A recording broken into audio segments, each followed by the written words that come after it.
2 hours and 25 minutes. I mean, I'm literally losing my mind over this runtime. Right. It is completely unhinged. That is the length of a major cinematic blockbuster. You know? Yeah. Like, that is a domestic flight across the country. Exactly. You could fly from New York to Miami. Yes. And these reality TV producers, look at that massive runtime, crammed it full of exploding clay pots, terrifying trust bridges, and literal bidding wars that bankrupted the contestants, only to slap us with a to-be-continued screen at the very end. Oh, it is weaponized psychological warfare. It is sick. I am genuinely in awe of the sheer unmitigated audacity of these producers. Well, it is the Zygarnik effect in its most diabolical, finely tuned form. Wait, the what effect? The Zygarnik effect. Yeah. In psychology, it dictates that the human brain will obsessively remember an uncompleted or interrupted task far more than a finished one. Oh, wow. So they did it on purpose to ruin our lives. 100%. The producers didn't just give us a cliffhanger, right? They actively held our dopamine hostage. I feel violated. You thought you were sitting down to watch a grand finale and get closure, but instead, you were dragged into a marathon of unresolved emotional chaos. Literally a marathon.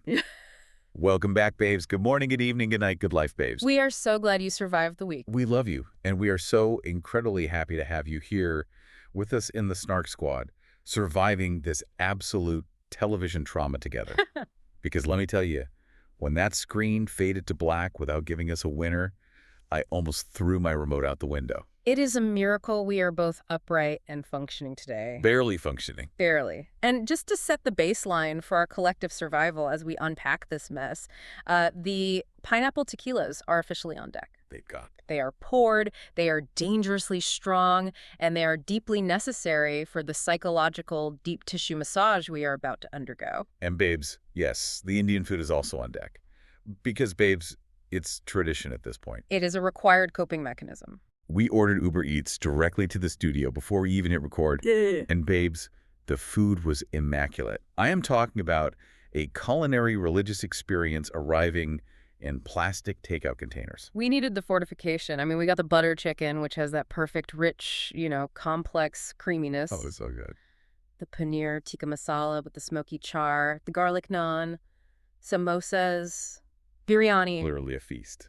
And the extra sauces. The mint chutney, the tamarind glaze. Which we absolutely did not need. Did we technically need 5 different sauces? No. Did we emotionally require them to cope with the stress of existence and reality TV manipulation? 100%. I am so emotionally attached to the naan basket right now. Like the comfort of tearing apart worn garlic naan is the only thing grounding me to reality at this exact moment. I am fully convinced that Indian food literally solves emotional problems. It does. It heals the spirit. The complex spices act as a solvent for emotional distress. It just rewires your nervous system back to baseline. The flavors, the spice levels, the sheer warmth of it. Although I will admit, I accidentally overate so aggressively right before we started recording that I am currently relying on my microphone stand for structural support. It's the therapeutic burn of the spices. It distracts your brain from the real-world chaos. And honestly, we needed a buffer between the chaos of our actual workday and the chaos of the villa. Oh my gosh, yes we do.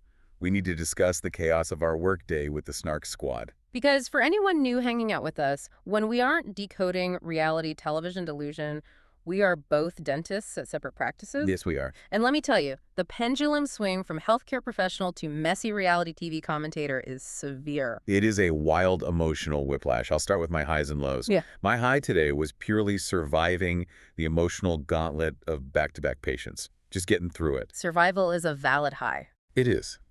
But I was saved by a surprise coffee run. One of my hygienists walked in with an iced oat milk latte, and it pulled me back from the brink.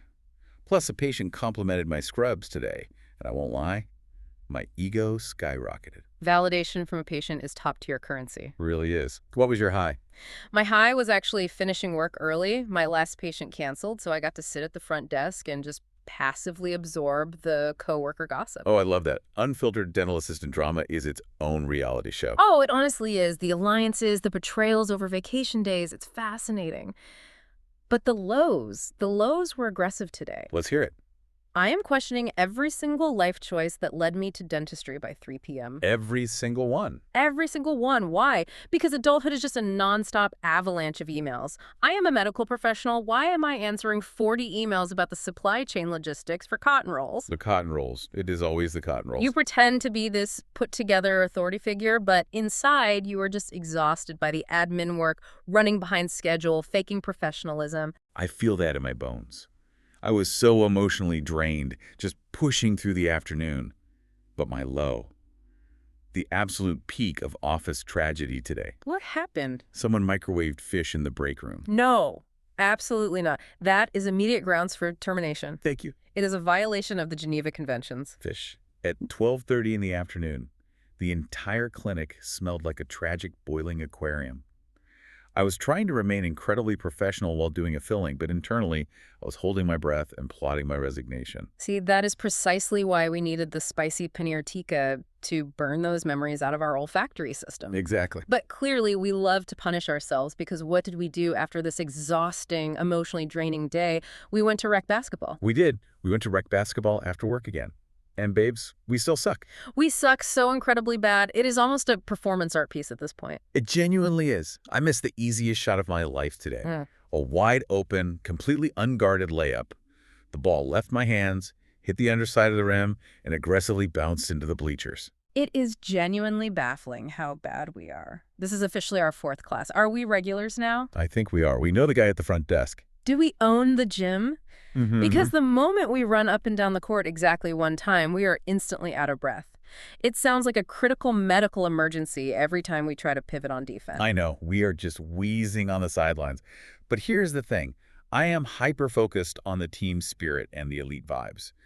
The coach yells a play, and I am just pretending to understand the mechanics. I nod fiercely, shout defense, and jog in confused circles. I am still deeply confused about the actual rules of the game. Someone called a traveling violation on me, and I froze, completely unsure of what I did wrong. I was just walking with the ball. You can't just walk with it. But the most unhinged part is how emotionally competitive we become despite having zero fundamental talent.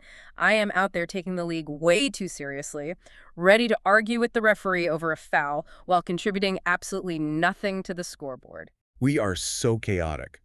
But the pride we feel afterward, we treat that post-game exhaustion like an absolute Olympic achievement. We really do. We drag ourselves back to the car like we just secured the gold medal in Paris. We may not be athletes, but babes, we are committed. You show up, we vibrate with chaotic energy, and we leave, which is actually the perfect transition. Oh, absolutely. Speaking of people who think they are athletes but are actually just chaotic messes fighting for their lives, we need to talk about the Splitsvilla 16 grand finale. Oh my God, yes. I am so ready to unleash my opinions on this. Let us unpack this masterpiece of manipulation. So the episode drops, I click play, completely ready for closure. Hey. And the very first thing I see is the title, Grand Finale Part 1. Part 1. It is an assault on the senses. And a runtime of 2 hours and 25 minutes. Why do we, as viewers, accept this level of abuse? Because the producers have perfectly calibrated the algorithm of human frustration. They know they have weeks of unresolved tension or, kalesh banked up. The kalesh is so real. If they give you a neat 1 hour finale, you get satisfaction, you close your laptop, and you move on with your life. By dragging it out, they ensure social media engagement stays at a fever pitch for an extra week. It's calculated. I hate how smart they are. So, setting the scene, the episode opens on the morning of the finale. The final 4 couples are hyping themselves up. We have Gulu and Kyra, Yogesh and Ruru, Saurabh and Niharika, and Ten and Soundarya. The stakes are massive. Huge. And before they even get to put on their athletic gear, the producers throw the first grenade. The exes return. The ghosts of Splitsvilla past are marched right back onto the set. You have Himanshu, Diksha, Anisha, Chaksh, just the whole eliminated crew returning to act as a peanut gallery to cheer on the finalists. And instantaneously, the courtroom chaos begins. It was so toxic, so fast, I was physically cringing at my screen reacting to this. Which part exactly? The clash between Niharika and Preet? Yeah. My jaw actually hit the floor. Niharika is arguing with Preet, and right in the middle of it, Niharika looks at her and victim shames her about a real-life physical assault in Mumbai. Ah, yes. She says, Pititina to Mumbai. Yes, which translates to, didn't you get beaten up in Mumbai? She actively, deliberately brought up outside real-world trauma on national television just to score a cheap point. It was incredibly dark. And this brings up a fascinating psychological dynamic of modern reality TV. Niharika delivers that line thinking she is having an iconic, savage reality TV moment. She totally thought she ate that. Exactly. She has watched years of Bravo and MTV shows where the villain delivers a harsh truth and becomes a fan favorite. She is aiming for a soundbite that gets clipped and goes viral. But she completely miscalculated the line between entertaining snark and a total lack of basic human empathy and decency. Yes. Why do reality TV villains always think being nasty is the exact same thing as being an iconic reality star? It's not. Being a savage doesn't mean being a monster. I was so heated watching her smirk. But then the universe provided balance. Thank God for Lakh. Lakh, the absolute 5-star survivalist of the season. I love her so much. This is a girl who has spent the entire show utilizing what psychologists call the gray rock method. She has glided through the chaos, remaining completely uninteresting to the drama mongers, avoiding conflict, and surviving week to week by just observing. She has literally done nothing but eat snacks and stay out of the firing line. She is an icon. But the moment Niharika crosses that moral boundary, Lakh breaks her quiet streak. She finally steps up and completely humiliates Niharika for crossing a moral line. It was amazing. She does it with this calm, grounded authority that just shattered Niharika's entire performative villain persona. It was the most satisfying moment of the first hour. Lakh instantly became a hero in my eyes. But the relief didn't last long because then Sunny Leone and Karan Kundra start reviewing the journey of the couples, and I lost my mind again. We need to talk about the absolute injustice of the vanilla label. The tragic, systemic punishment of healthy communication. I will passionately defend Ron and Esmita to my dying breath. They put in so much genuine effort. Ron literally cross-dressed for a comedy skit just to entertain the villa. He committed to the bit. He did. They liked each other, they supported each other, and Sunny and Karan just waved them off, dismissing them entirely because they were a, quote, vanilla couple. This is the inherent economic paradox of reality television. The production formula inherently punishes wholesome, high-effort couples. But why? Like, isn't finding a match the whole point of a dating show? In theory, yes. But in practice, the product isn't love, the product is engagement. If you and your partner communicate effectively, if you de-escalate arguments, and if you don't scream at each other over a manufactured misunderstanding, you don't provide toxic kalesh. You are entirely useless to the network. That is so depressing. It's the truth. Friction creates heat, and heat keeps eyeballs on the screen. So the producers brand healthy couples as vanilla, framing stability as boring, and they sideline them to make room for the contestants who are actively destroying each other's peace. It is so unfair to watch. As a viewer, I want to see a balance. Give me the messy drama, sure, but let me root for the healthy love, too. Reality TV does not reward peace. Clearly. Which brings us to the ultimate, meticulously designed trauma of the episode. The Splitcoin karma auction. This was a masterclass in behavioral economics. It was so funny. The mischief-makers of the season, Uorfi, Javed, and Sharma, strut onto the set holding 6 mystery envelopes. Inside these envelopes are advantages, disadvantages, and completely blank hard luck cards. And just for context, throughout the season, contestants earn Splitcoins, which is a fake in-game currency. Right. And babes, the karma that was served during this auction, I laughed so hysterically I was practically choking on my mango lassi. We have to discuss Saurabh and Niharika's absolute financial ruin. It is my favorite strategic breakdown of the entire season. Let's rewind to understand the sheer magnitude of this failure. Earlier in the season, Saurabh and Niharika were hoarding their Splitcoins. There was a moment where they could have spared a measly 500 coins to help their peers in the villa. Just 500. A drop in the bucket. Yeah. But they selfishly, blatantly refused. They clung to their fake currency with a massive superiority complex. And the universe took note. The auction starts. Uorfi holds up the very first mystery envelope. The bidding opens at 50,000 coins. Keep in mind, this is a blind auction. They have no idea what is in this envelope. This is where we see the winner's curse in real time. Oh, what is that? In auction theory, the winner's curse is a phenomenon where the winning bid in an auction exceeds the actual intrinsic value of the item, usually because of emotional bidding or panic. Saurabh and Niharika panic. They see 10 bidding, and their competitive ego just takes over. They lose their minds. They are just screaming numbers. And they end up buying the very first envelope for 1 lakh. 20,000 Splitcoins. Over a lakh. Yes. For anyone doing the math, a lakh is 100,000. So they blew 120,000 fake coins on a single envelope. A massive chunk of their wealth gone in 60 seconds through sheer panic and delusion. And what happens when they open it? It's a hard luck card. It is literally a blank, useless piece of cardboard. Yeah. Total, absolute, unadulterated strategic ruin. They blew all their hoarded money on nothing. The karma of it all was poetic. It really was. Uorfi was just standing there with this knowing, brilliant smirk. Let me ask you, if you had 1.2 Lakh in fake reality TV coins, would you hoard them defensively, or would you use them to actively destroy your enemies? Oh, I am operating purely on Machiavellian principles. I am driving up the bids on purpose just to bankrupt the people I hate, pulling out at the last second so they overpay. You are so toxic. And then I'm buying every disadvantage on the board to directly hand out to my rivals. But Saurabh and Niharika lacked any strategic foresight. They were operating on ego, not logic. It was so embarrassing to watch. Although, But so entertaining. So the rest of the auction plays out. Gulu and Kyra score a massive advantage, meaning they only need to transport 3 puzzle pieces instead of 4. Yogesh and Ruru get a 30-second head start. And then 10 and Soundarya accidentally by a disadvantage, meaning they have to smash 7 matkas instead of 5. But their disadvantage comes with a weapon. They get to hand out a 30-second penalty to another couple, and they give it to Gulu and Kyra. Yes. And the alliances were crumbling in real time. Yogesh saw the penalty coming and completely threw Saurabh under the bus to deflect attention and save himself. The so-called brotherhood evaporated instantly. Because brotherhood on reality TV is an illusion. It only lasts until the grand prize is within arm's reach. So the auction concludes and we get to the actual task. The Bollywood hero task. Oh my God, the setup for this was wild. It was genuinely cinematic. I will always critique the producers, but the set designers, they snapped. It was a massive scale. So here's the setup for the Snark squad. The boys start at the bottom of this massive tower. They have to physically break through wooden boxes to find lock codes, climb up, and rescue their girls who were tied up on the roof. It is a literal damsel in distress trope mapped onto an obstacle course. Exactly. They carry them down, jump onto ATVs, speed across the compound to smash the matkas. Then they have to climb another tower, cross a suspended truss bridge high in the air, and finally build a heart-shaped puzzle. It is a grueling, multidisciplinary gauntlet testing strength, memory, driving skills, and raw adrenaline.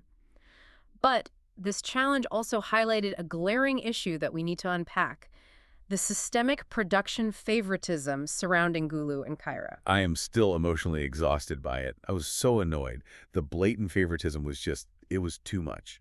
Let's look at the double standard on the field.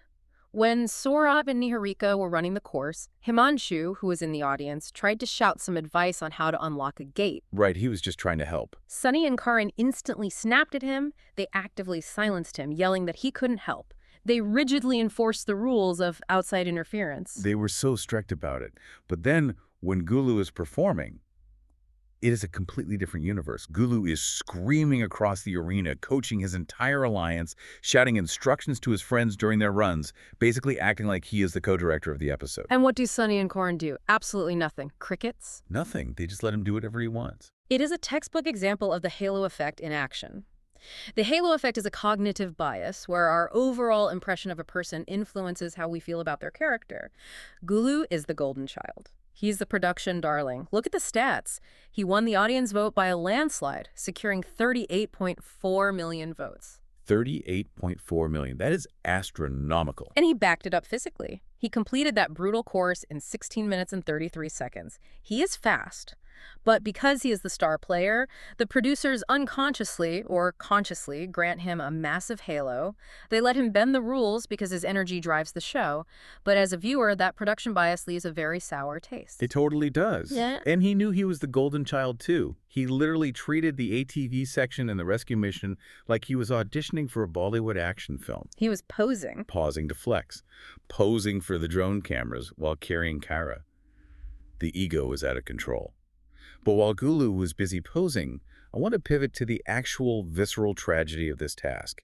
We have to talk about Yogesh and Ruru's tragic hustle, because this broke my heart. This is where the glossy facade of reality TV cracks and the dark, messy reality bleeds through. Babes, Yogesh pushed so incredibly hard during that challenge. He was sprinting, he was smashing those boxes. But Ruru fought through extreme, visible physical pain. The trust bridge section was brutal for her. It was terrifying to watch. She was struggling on that high bridge, suspended in the air. You could see her core violently shaking. She was hyperventilating. She was so terrified of the height. But she gritted her teeth and pushed through the sheer agony to support him. They looked like the ultimate ideal match, fighting through adversity, and then the real-world tea comes out. I absolutely lost my mind when the post-show tea spilled. Ruru put her physical safety on the line for this man. And the tea reveals that Yogesh was allegedly cheating on her with his ex, Akanksha, the entire time. It is a stunning display of manipulation. He was plotting with his ex while literally holding Ruru's hand on a trust bridge. The irony is sickening. You have to cynically marvel at the sociopathy of it. To fake a deep, soulful connection for weeks, purely to secure screen time and maneuver toward the grand prize, all while your actual girlfriend is waiting in the wings back home. He treated Ruru's genuine terror on that bridge as nothing more than a dramatic beat for his winner's edit. He is the ultimate messy reality TV playboy. It makes my stomach turn. Ruru's pushing through absolute physical agony, and he is just standing there calculating his Instagram follower growth. Which perfectly transitions us to a crucial question. Yeah. Watching Ruru's absolute physical collapse on that bridge, it reminded me of us gasping for air on the basketball court yesterday. Oh, no. Which brings us to segment 2. Could they survive rec basketball?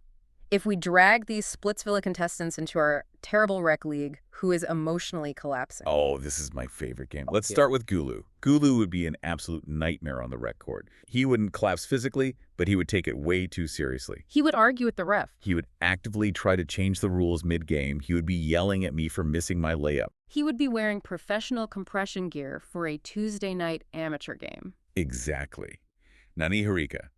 Niharika would get fouled exactly one time. A light bump on the shoulder. She would completely stop the entire game and start bringing up deeply personal, unverified gossip about the opposing team's point guard. She would try to ruin their lives over a foul. Yes. But then you have Lakh and Deep Tanshu, the 5-star survivalists. They wouldn't even sub into the game. They would sit on the bench, eat an entire bag of snacks, and somehow make it to the playoffs without breaking a single drop of sweat. Through sheer lack of interference, I respect the hustle. But speaking of hustling, let's jump to segment 1. Most delusional couple.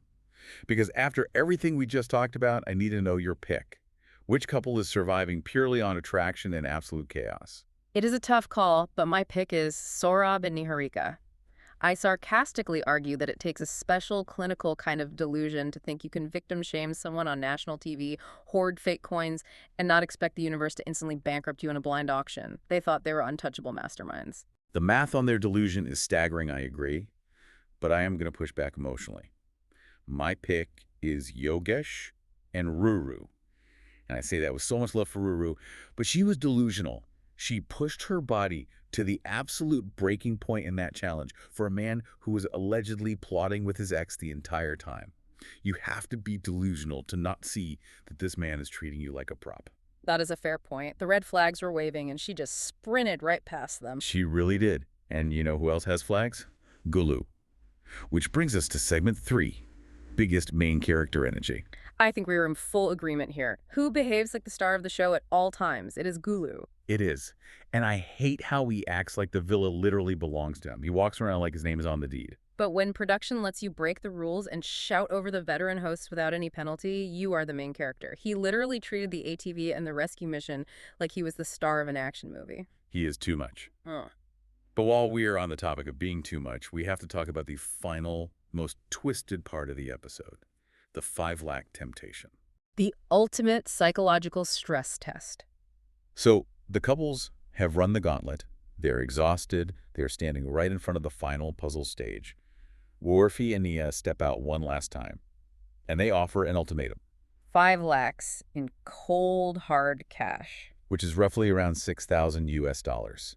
Just sitting there. They offered for anyone to quit right before the puzzle. Just take the cash and walk away. And nobody took it. I was absolutely shocked. I was screaming at my television, take the money. You are sweaty, you're tired, grab the cash and run. It is a fascinating study in the economics of reality TV. Why turn down guaranteed money? You have to understand that these contestants are too obsessed with legacy, Instagram followers, and the 20 lakh grand prize to take the buyout. But it's guaranteed money. Yes, but if you quit at the final puzzle for 5 lakhs, you look weak to the audience. You lose the hero edit. By protecting their ego and pushing for the win, they are protecting their future marketability. I mean, I guess, but I would have snatched that cash so fast. Which leads us right into segment 4, Reality TV Dating Survival Guide. We are creating ridiculous rules we'd personally need before joining a dating show. I have my first rule ready. Let's hear it. Rule number 1. If I am carrying you across a terrifyingly high bridge, risking my actual life, you are legally not allowed to cheat on me after the show airs. I want a binding contract. A completely valid legal boundary. Rule number 2 for me. If a host offers you $5,000 or 5 lakhs in cash to walk away from a toxic relationship and a frustrating puzzle, take the cash and buy an absolute feast on Uber Eats. Yes, I would be in the back of a cab, eating my garlic naan, completely at peace. Legacy does not pay the rent. Yep. And I think we have a joint rule number 3 to close this out. Always share your split coins. Always. Yeah. Because karma will make you spend 1.2 lakh on a piece of paper that says, hard luck. Karma is real. But speaking of cruel, we have to talk about the ending. Oh my God, I almost forgot because I blocked it out. So they reject the money, right? And they dive into the final puzzle. The tension is at its absolute peak. We are sitting there, our heart rates are up. We are waiting for Sunny Leone to announce the winner. She looks directly into the camera, takes a dramatic pause, and reveals the ultimate twist. The winner won't be announced today. She literally says, "Picture Abi Baki Hai." I lost it. I genuinely had a meltdown. Both of us were screaming, wasting 2.5 hours just to be told we have to wait for part 2 and a viewer vote. I am suing the network for emotional distress. It is the absolute pinnacle of producer manipulation. They marched us all the way to the edge of the cliff and then just shoved us backward. It is sick. Well, babes, we have officially survived part 1 of the most exhausting, psychologically manipulative finale in reality television history. Thank you so much to the Snark Squad for hanging out, drinking tequila, and unpacking this absolute madness with us. You all genuinely keep us sane when the producers try to break our minds. Now, before we go, we need to hear from you. Head down to the comments and answer our questions. Yes. First, what is your absolute favorite Indian food order? Second, are rec sports genuinely fun, or are they just traumatic? I also want to know, which Splitsvilla contestant do you trust the absolute least? And honestly, does pineapple tequila sound amazing to you or dangerous? It is simultaneously both. And just a quick reminder to like, comment, subscribe, and share the podcast with your messiest besties. Stay spicy, stay messy, and we will see you on the Snark side.